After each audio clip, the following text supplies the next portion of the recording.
Hey everyone, welcome to the Soul Surrender Show. I'm your host, Skylar Scott, and we're into about the fifth episode here. Through the month, I've got some more stuff recorded. My editor's been out of town, and so there'll be some episodes coming up with more frequency. And what I'm going to do is I'm going to, in April, if you're listening to the show on this platform, if you're listening to it on YouTube or watching it on YouTube or Facebook, I'm going to change it to where on this platform, I am going to start vlogging again. And you'll see what that vlog looks like. I'm still trying to decide exactly what I want to do with vlogging. But to be honest, I actually really do miss vlogging. In this podcast, I'm going to share some of the things that I've been looking into, some of the things that I've been studying. I've had like one or two comments where people are like, Skylar, it really looks like you're searching for something. And regardless of whether they think that's a good thing or a bad thing, I look at that and I go, I don't even argue with that. I think that part of this life is we're always searchers, we're always learning, we're always students of the experience that we call life. And some of the things that I've looked into and just things, like I said, that were just stuff that I didn't have interest in before. I'm just finding like a lot of beautiful concepts and truths in these things. And so I'm going to talk about some of those. And I really think that the truth is actually just found everywhere.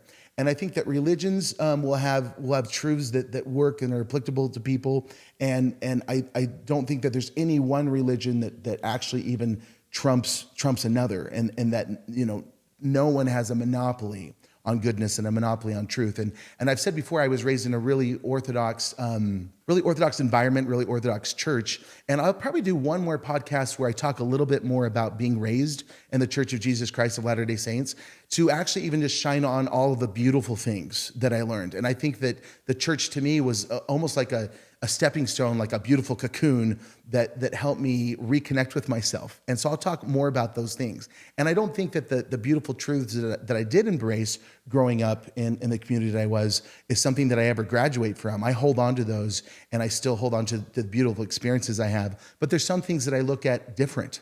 And I find that in a lot of ways, the way I look at things has been positive for me and forward moving. So I'll have even one more talk about that, because again, moving forward, as a co-parent, I respect Jamie and her family's faith. I respect the faith of my fathers. I was raised in that. And so in a way, I'll always consider myself a Mormon, but just a different Mormon. And I do want to respect and give my kids the option of what they connect to. And if they want to go to church, I'll take them. And there'll be, some restrictions. Like I think the main thing, and I've talked about this before, is like with my children, I don't want them to have worthiness interviews with church leaders. I think the whole concept of it just isn't healthy. I believe that we're all worthy of God's love. And so, if my kids want to go and they want to advance in the church, I just ask like the bishop, okay, if it's time to advance and it's time for a worthiness interview, feel free to call me and I will talk your ear off about how worthy and beautiful and bright my children are. So anyway, that's some more content coming. But I want to talk a little bit, I've been looking into Buddhism and just some really cool principles. So I'm going to share a couple things that I've been able to relate with. One, he said the root of suffering is attachment, and there is no path to happiness. Happiness is the path. So both of these concepts, I think, are really profound. And I've just been sitting with these thoughts as I meditate. But the first one, that the root of suffering is attachment. And it's something that I can relate to. In Buddhism, they actually point out the impermanence of all things. So all things pass away, and even good times or challenging times, if we want to judge them to be good or bad, they pass away as well. And that's something that I really, really can relate with in my life right now. Because a few years ago, I was married and I thought I had everything that I ever wanted. And things just kind of felt perfect. Many dreams had come true. I had season tickets to Disneyland. I had 7 beautiful kids to take to Disneyland. I had season passes to the BYU football games. And our business was doing really well. I could just share a little piece of my life. And at that point, I really didn't have to worry about money. It just flowed in. And so in that moment, I could even be in that moment of that whole space of my life and go, man, this is just perfect. This is it. This is heaven. But yet part of this life is that everything passes away. Nothing's permanent. This too shall pass. And when that moment changed and I found myself just wondering, not only like what happened to my marriage. I mean, it was like really, really shocking to me. It was something that I didn't even anticipate, but also to even take a step back from my faith and everything.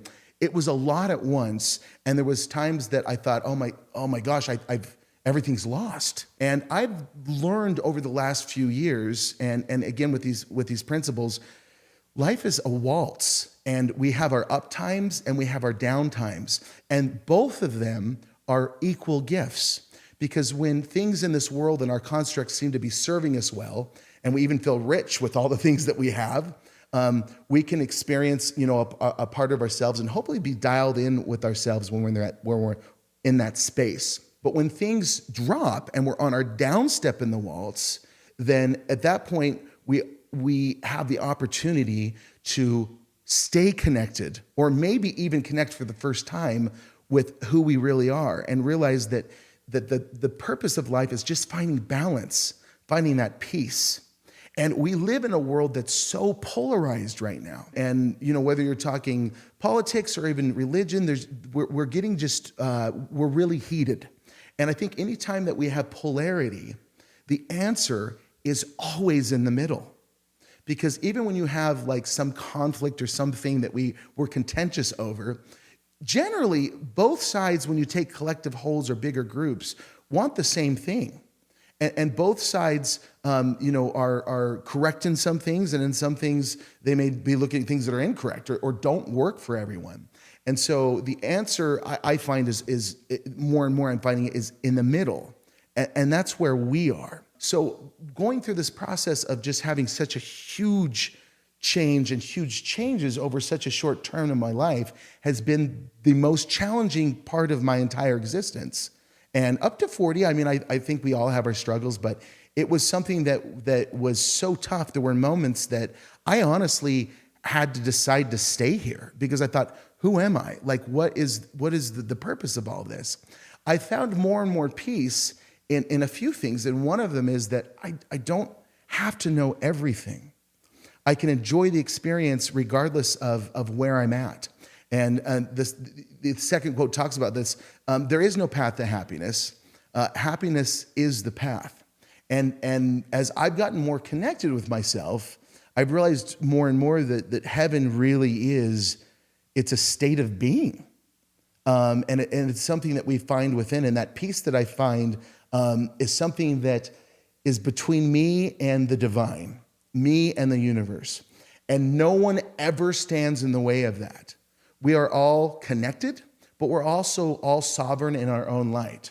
So we're not victims to anything, and we have these experiences that we have, but none of them are wasted. And if I can be connected when I'm up here and things are rolling, and I can be connected down here, then we start to get into like a lot of principles that even Jesus taught. Jesus said, I am a light that cannot be darkened. He was a light in darkness. Anytime Jesus is saying I am is actually a title. And when he says I am, he's actually talking about all of us. When he came, he said, yes, I'm a God, but he also told the people around him, you're a God too. If you read the scriptures, we're all gods. They killed him for that. They didn't understand what it was that he was really teaching. They didn't really understand that in reality, we all have that light, that Christ consciousness, that light within us, and we find it here. And I'll talk a little bit more about some stuff that I'm looking at, even principles. I spent 40 years studying Jesus, and Jesus was at the focus of all of my faith and my discipline, my practice. And I've revisited some of those principles, and they actually mean more to me now than they ever have. Some other things, up to this point in my life, I've never really looked much into astrology. However, I have a few friends that really, really love it. And I found it was kind of fun just to look into a little bit of what astrology means and how it works. So there's an app called Yoda, and in this app, you can put in your birth information, including the time you were born. And so I always thought, okay, well, I was born on February 9th. I'm an Aquarius, but it's actually, it's much more like detailed than that. You actually put in your exact birth time, but it's not just when you're born, it's when all the constellations, where they were, where the moon was, where the sun was, all of those affect your birth chart. So that was new to me. And this app, Yoda, you can actually put in specific questions, and they use that birth chart to give you an answer that's tailored just for you. And they actually have 200 professional astrologers on their team, so you can actually put them to the test. So I actually got the app and I asked a question, and this is what I asked. There was lots of different like categories, even stuff they suggested, but I went ahead and asked, am I going to be in a relationship this year? And this was the response I got from the astrologer. Hello, Skylar. Warm regards. According to your birth chart, it appears that you are under the favorable influence of Venus, which designates a positive prospect for you to experience a cheerful love life in times ahead. This alignment suggests that there is suitable potential for you to encounter someone who shares your values and aspirations. The month of May 2024 seems to be a favorable period, bringing a conducive environment for you to get into a relationship. In the case of any delays, October 2024 also emerges as an equally favorable period for you in this regard. Overall, as we look into the future, fruitful outcomes await you. Best wishes. Okay, so if anyone wants to date me, May and October are the best months for that to happen. So I think this is really cool. And again, these are professional astrologers, so you can put them to the test. If you want to ask a question to an astrologer, you can get the Yoda app and you can use the link in the description I put and use the code #surrender to get in touch with the perfect astrologer for you. And again, put them to the test like I did. We'll see how this goes. For the final section of this podcast, as I talked about earlier, I want to revisit or share some of the principles that I'm revisiting that Jesus taught. And growing up, I like I said, I believed in Jesus and I worshiped Jesus. Jesus was at the center of everything I did. I considered myself a disciple or someone whose life's discipline was hopefully patterned off what Jesus taught, what Jesus would say and do. However, my relationship even with Jesus has changed a lot because I feel like in some ways the Jesus that was presented to me wasn't necessarily it, or wasn't necessarily in harmony with what Jesus was actually teaching people. So just a few of his teachings. The first is that all things pass away, which is pretty simple, but again, that's similar to Buddhism in that if we can recognize the impermanence of all things, it actually helps us to live more consciously and to understand that regardless of the flow of our lives, we can always be grounded. We can always be that light. Again, Jesus taught, I am a light that cannot be darkened. And so he's teaching us that we in all circumstances can be connected with the light and can be that light, whether the situation is judged to be a good one or judged to be a bad one. There's a story that Eckhart Tolle teaches that ties into this principle, just about just going with the flow and not even judging our situations, just knowing they'll pass. And it was a story in which he said that a man won a car in a lottery, and it was like a $300,000 Rolls Royce or whatever. It was a really nice car. And all of his friends said, oh, you're so lucky. Oh man, this is so fortunate that you won that car. And the man said, maybe. And he drove it for a few weeks, and after which he got hit by a drunk driver, totaled the vehicle, and he went to hospital. I like how in Europe, Eckhart Tolle says, it's not the hospital, he went to hospital. So he's in hospital, and his friends come in and say, that's the worst luck ever. You only had that car for a few weeks and it's destroyed. And he said, maybe. And that night, there was a huge rainstorm, and his home, which was up on a hill, slid off and fell in the ocean in the middle of the night. And his friends rushed into the hospital, and they said, isn't this fortunate that you were in hospital, because you would have slid off on the ocean, and this is just the best thing ever. And he said, maybe. The principle here is that as we learn not to judge others, that's part of, I think, really embracing life, not judging ourselves, not judging others, but just focusing on love, which has no conditions. Similarly, we don't need to judge every situation. And I definitely, my mindset growing up is if I was in a hard situation, I would often analyze, what did I do to deserve this? Did I do something bad? In reality, any situation we go through is a gift. if we can recognize it for that. And again, in the waltz of life, find a way to stay centered, find a way to stay in the middle. And then the up-down dance actually becomes something we love. And we're not on a path to happiness. We're happy. We're in the journey and we're happy. So I love that. All things pass away. And Jesus taught people, he would say, my kingdom's not of this world. In a way, it was almost like he was saying, this isn't even real. I mean, this will go away. Anything that we have here, the moths can get in and destroy, and rust can corrupt. These things don't go on. And we come here naked, we leave here naked. So what goes on is us. What goes on is who we are. But everything out here doesn't identify us. It's not even a part of us. It's not our kingdom. This is just the experience. This is just, in some ways I look at life as it's kind of a dream in a ways. One of the major shifts I've had with my personal view toward Jesus is I don't believe Jesus judges people. I don't believe the divine needed to come here to judge us. We were already doing a really good job of that ourselves. Our nature is to judge and to get in our minds and when we see other people, when we're up here, to be critical. I mean, that's just part of the society that we've experienced. But I think our true nature is just to love and respect and to accept. And even forgiveness, which is a principle that's taught by the Buddha, by Muhammad, by Jesus, by these inspired, conscious beings.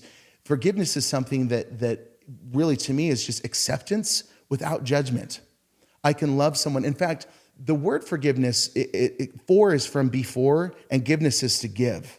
So if you take the word and break it down, it's to give like you did before something occurred, before an experience happened or something happened. And so if someone stole my car and I forgive them and I knew them, I would still give to them my love and I would still love them like I did before they did that, as though it never happened. So that's like a principle that also I look at, and just, forgiveness of ourselves, forgiveness of humanity, and focusing on the good within us, I think is what really transforms us, and it brings us to the type of understanding and love that Jesus and Buddha and these leaders had. Mother Teresa taught that if you judge people, you don't have time to love them. And I just love that simple truth. And I could sit with that all day. Anytime that I find myself being judgmental of a situation and condemning, putting people in different categories, it's so much easier to just go, well, what do I love about them? And to focus on that. And this brings me to another principle that Jesus taught. And he pointed out that the sun shines on everyone. So we have the so-called sinners and the saints, but everyone's journey is blessed. Everyone's being supported. And that literally love is there for everyone. It's without condition. And if we all step back from a moment and perhaps even put aside anything that was recorded that Jesus said or supposedly said, if we put all that aside and maybe just for a moment focused on what Jesus reportedly did, I think that we learn much more about what love really is. Because Jesus spent time with the marginalized. He hung out with people that were condemned as sinners, or that they were dross, they were poor, they were people that even ill, even people that are sick, that were cast out. That's who Jesus spent so much of his time with. And Jesus actually spent time with people of all classes, people of all just different types of people.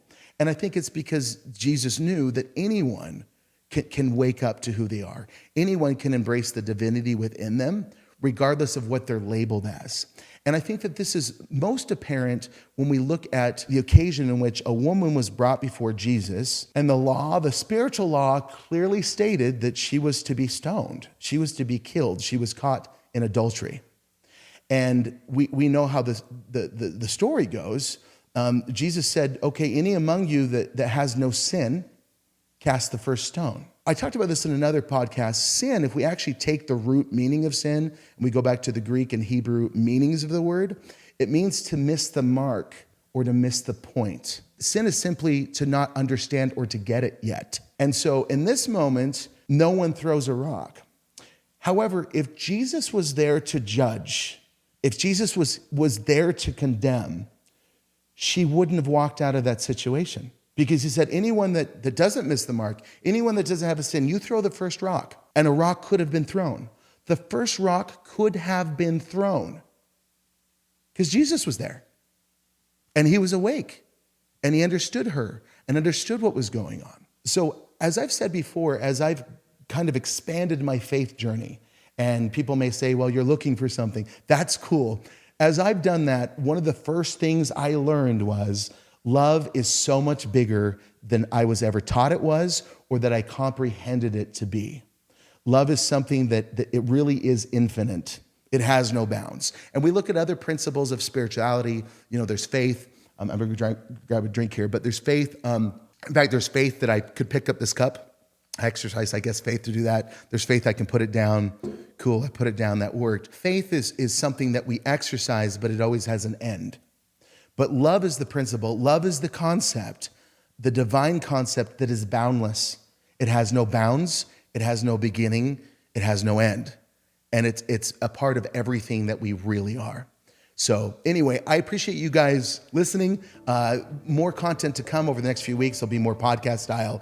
And then I'm going to get back into some vlogging as we head into April. So get ready for that. I love you so much. Thanks for listening. See you on the next show.